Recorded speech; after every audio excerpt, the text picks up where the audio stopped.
ഈശോയുടെ തിരുഹൃദയ തിരുനാൾ ആഘോഷിക്കുന്നതിന്റെ പിറ്റേ ദിവസം നാം സഭയിൽ പരിശുദ്ധ അമ്മയുടെ വിമലഹൃദയ തിരുനാൾ ആഘോഷിക്കുകയാണ്.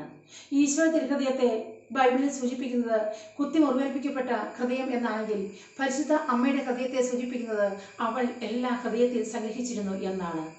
സംഗ്രഹിച്ച ഹൃദയം മാതാവിന്റെ വിമല ഹൃദയം.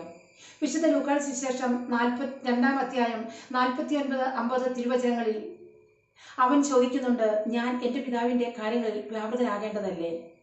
വീണ്ടും പറയുന്നു, അവൻ പറഞ്ഞത് എന്തെന്ന് അവർ ഗ്രഹിച്ചില്ല. അതെ, അവൻ എന്താണ് പറഞ്ഞതെന്ന് അവർക്ക് മനസ്സിലായില്ല. ഇങ്ങനെ മനസ്സിലാകാത്ത സന്ദർഭത്തിൽ പരിശുദ്ധ അമ്മ അതെല്ലാം ഹൃദയത്തിൽ സംഗ്രഹിച്ചിരുന്നു. നമ്മുടെയൊക്കെ ജീവിത സാഹചര്യങ്ങളിൽ, നമ്മുടെയൊക്കെ ജീവിതത്തിൻ്റെ പല ഘട്ടങ്ങളിലും എൻ്റെ ജീവിതത്തിൽ എന്തുകൊണ്ടാണ് ഇങ്ങനെ സംഭവിക്കുന്നത്, എന്താണ് എൻ്റെ ജീവിതത്തിൽ ഇങ്ങനെയാകുന്നത് എന്നൊക്കെ നമുക്ക് മനസ്സിലാകാത്ത സന്ദർഭങ്ങളുണ്ടാകാം. അപ്പോഴൊക്കെ പരിശുദ്ധ അമ്മയെ പോലെ അത് ഹൃദയത്തിൽ സംഗ്രഹിക്കുന്നത് നാം ഒരു ശീലമാക്കണം. അപ്പോൾ നമ്മുടെ ജീവിതത്തിലും ഒരു വിമല ഹൃദയം രൂപപ്പെട്ടു തുടങ്ങും. പരാതിപ്പെടുന്ന സന്ദർഭങ്ങൾ നമ്മുടെ ജീവിതത്തിൽ ഉണ്ടാകാം. തകർന്നു പോകുന്ന അനുഭവങ്ങൾ, കുറ്റം പറയാൻ തോന്നുന്ന, സങ്കടപ്പെട്ടിരിക്കുന്ന പല അനുഭവങ്ങളും നമ്മുടെ ജീവിതത്തിലൂടെ കടന്നു പോകാം.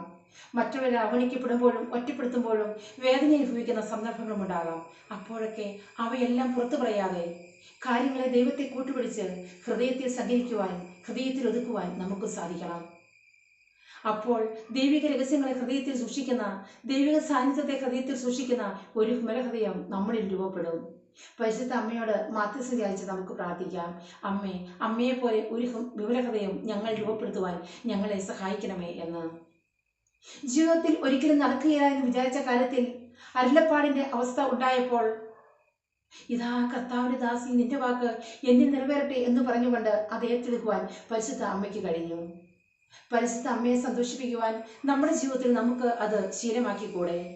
നമ്മുടെയൊക്കെ ജീവിതത്തിൽ വേദനകളും കഷ്ടപ്പാടുകളും സഹനങ്ങളും ഒക്കെ ഉണ്ടാകുമ്പോൾ അത് ഒരു അപകടമല്ല എന്ന് മനസ്സിലാക്കിക്കൊണ്ട് അത് എന്നെ ഒത്തിരി സ്നേഹിക്കുന്ന ദൈവം എനിക്ക് നൽകുന്ന ഒരു സമ്മാനമാണെന്ന് തിരിച്ചറിയുവാൻ നമുക്ക് സാധിച്ചാൽ, അത് ദൈവഹിതമാണ് എന്ന് തിരിച്ചറിഞ്ഞുകൊണ്ട് പരിശുദ്ധ അമ്മയെ പോലെ ഇതാ കർത്താവിന്റെ ദാസി, നിന്റെ വാക്ക് എന്നിൽ നിറവേറട്ടെ എന്ന് പറഞ്ഞുകൊണ്ട് അത് ഏറ്റെടുക്കുവാൻ സാധിച്ചാൽ, പരിശുദ്ധ അമ്മയുടെ വിധേയത്വവും മനോഭാവവും നമ്മുടെ ജീവിതത്തിൽ പകർത്തുവാൻ സാധിച്ചാൽ നമ്മുടെ ജീവിതം നമുക്ക് മനോഹരമാക്കാം. ഈ വിമല ഹൃദയ തിരുനാളിൽ നമുക്ക് മാതാവിനോട് പ്രാർത്ഥിക്കാം. മാതാവേ, എൻ്റെ ജീവിതവും ധന്യമാക്കുവാൻ നിന്റെ തിരുക്കുമാരനോട് മാധ്യസ്ഥം യാചിച്ച് പ്രാർത്ഥിക്കണമേ എന്ന്. സ്തുതിയായിരിക്കട്ടെ.